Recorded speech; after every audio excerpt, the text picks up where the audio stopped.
Nazungumza huku nimetoa macho. Askari wa JWTZ waliapa kufa kwa ajili ya watu. Waliapa kufa kuilinda ardhi ya Tanzania. Waliapa kufa kwa ajili ya kila Mtanzania dhidi ya maadui wa nje. Ndio maana wana bunduki na vifaru na madege makubwa.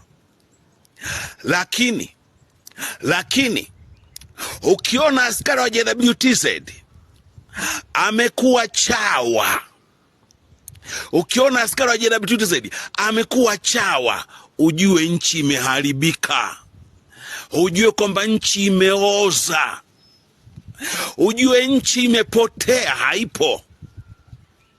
Nawaambia baba yenu Clemence Mwandambo, ninawanong'oneza, nimemaliza baba yenu Clemence Mwandambo, nimechoka.